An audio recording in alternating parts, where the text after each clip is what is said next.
All right, we are back on the Morning Brew with friends, and we're already talking yoga here. This is great. We all love yoga. It's so much fun. This is Lena Armstrong-Strober, and you're the producer of the Naked Food Fair, which is coming up in just a couple of weeks. That's excellent. It's actually this Saturday. Is it this Saturday already? Yeah, it's already? fast. Oh my gosh. It's Saturday, April 11th at the Rail Yards. One of my favorite spots. I know, it's really fun. We had Quenisha from Q's Cakes on just yesterday, and she was telling us about all of her cakes and everything for the food fair too. And Wonderful. we pigged out. It was great. The whole crew and all of us, we were eating chocolate covered stuff. It was amazing. Oreos and pretzels and you name it. It was great. I can't wait to go to the fair this weekend because it sounds like so much fun stuff. Yeah. But it's more than food. You're going to be doing some yoga instruction. Yes. What are you going to be teaching? Well, I'm teaching yoga for the creative spirit. So it's a little more, it's definitely a very slow-paced class. Get in tune with yourself, get in tune with your inner truth, your voice, to find that. But we have 7 different classes, so for everyone's level of ability or taste. That's very cool. Like, I'm ultra super beginner. Yeah. Like, not at all stretchy. I can barely touch my toes some days. Is there a yoga class for people like me? You'd probably be great in my class. Excellent. Yeah. Excellent. It's not only about being flexible, but it's really about being grounded. Or actually, Sarah from Bava, she's actually going to be teaching what does she call it? A grounding foodie flow. So I think it's kind of appropriate for the event. Wait, what? Wait, what? Yoga and snacks, maybe? Yeah. So what is the Naked Food Fair? I mean, it sounds like it's just going to be a lot of fun, but there's food, there's events, there's everything, right? So there's food. It's a vegetarian food fair. Vegan, all natural, raw, but there's also cooking seminars, cooking demos, seminars. So speaking, we have a whole group coming in from Sedona, which we're really excited about. And they're going to be doing seminars and speaking, and it's educational as well as fun. I mean, I wish I wasn't working the event so that I could go and attend it. Right. Of course, I'd have a problem trying to figure out if I should go to every single seminar or every single yoga class, but try everything on the menu. right, absolutely. And exactly. yeah, from 10 to 12, people have an opportunity to try everything on the menu, everything that all the vendors are sampling. Oh, wow.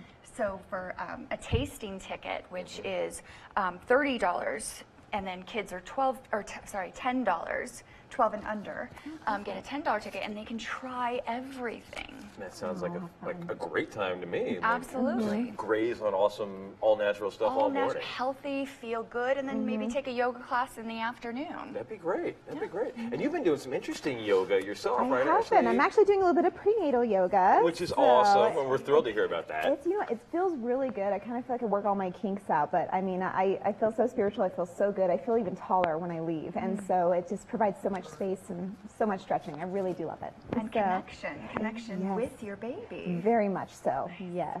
So I really highly encourage it to anyone that's expecting out there. Definitely try prenatal yoga. It really helps calm you, relaxes you. In fact, I have a class tonight and very much looking forward to it. So, and you're doing that at High Desert? I am doing that High Desert yoga. Yes, I do it every Tuesday night, and it's, like I said, it's just very stress relieving, very wonderful, especially during everything that's happening when you're expecting. And see, after you have the baby, actually, you can then continue your classes at High Desert, because there's a family yoga class. There is. Which we actually have Julie teaching a family yoga class. Oh, that's cool. At the Rail Yards that morning, too. When you say family yoga, is that like for little tiny ones? Yes. Oh, wow. And babies, on up to toddlers, on up to teenagers. I mean, it's just family. That sounds like a plan to me. Yeah. It's nice. Very cool. So how did you get started doing this, and how did you get into it yourself? Into production yoga of events like this, because you guys also did the big chocolate event, chocolate and coffee event. Yes, the chocolate and coffee, yeah. Well, my husband, who actually can't be here today because it's his birthday, so happy birthday, honey. Had to throw that out there. He actually started doing events, and he sort of pulled me in. But we both come from a theater background, so a little bit of production on my end, but mostly him. Yeah, very cool. The credit goes to him. Very cool. And how did you go from, and how did you also get into yoga? Yoga, I've been a dancer my whole life. So I started off at 3 years old taking ballet, and then by 11 I was doing the Nutcracker as Clara. here with the New Mexico Ballet Company. Of course, one of my favorite shows every year to go to is that one, you know, and they always do a killer job. Yeah. And so from there, it was just a pretty seamless transition to begin teaching. Every summer I have the opportunity to teach artists in residency in upstate New York. So we go there every summer, and that's where I really get to explore that creative yoga with actors, producers, writers. What's different about creative yoga? I mean, I think of yoga, I know about hot yoga, I know about the stretching yoga. How do you use that to channel your creative energy? Well, really, it's about trying to help people find their own inner voice and find their body, getting so in tune and quieting down so much that they're able to hear that internal monologue that we all have. We all have a subconscious internal monologue, things that we're constantly telling ourselves, even maybe when we're in conversation with someone, we still have that little voice inside our heads. Right. So if we can quiet down enough to listen to that, maybe we can even change our internal monologue, and we can just open ourselves up to our creative juices and allow them to flow. Is this a thing you can learn after maybe 1 or 2 sessions, or is this something that takes years and years of practice? You know, I mean, Or does it depend even on the person? Exactly. Yeah. I can imagine that, like, there's probably some people who wake up like that and just get it. Yeah. And then other people who take a while. I mean, I myself am still a student, so. Right. And then you guys also do the Bacon Fest, am I right? We do. Oh my goodness. Right, Ashley? I mean, right? I'm a little craving bacon, I have to admit. Yeah, we're a little, you know, all over the place I love now. it. But when is that?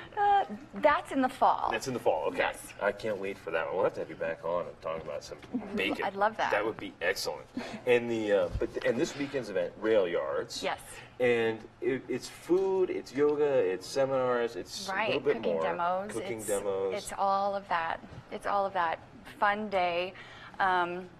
It's our first year. It's 10 to 5, and like I said, the tasting hours are from 10 to 12, and then 12 to 5, and all the information is at nakedfoodfair.com. Excellent. So. And also one of my favorite spots, which is the Rail Yard. Yeah. The Rail Yard's which is a beautiful spot for all of this stuff, too. Great. Well, we're going to be back in a couple of seconds with our friend Bowtie. Did you meet Bowtie? I did. He's so cute. I want to adopt him. Dog, He's adorable. I mean, he's going to hop all over me and get me even hairier than my dog at home does. But we'll be back in a couple of seconds on the Morning Brew with friends.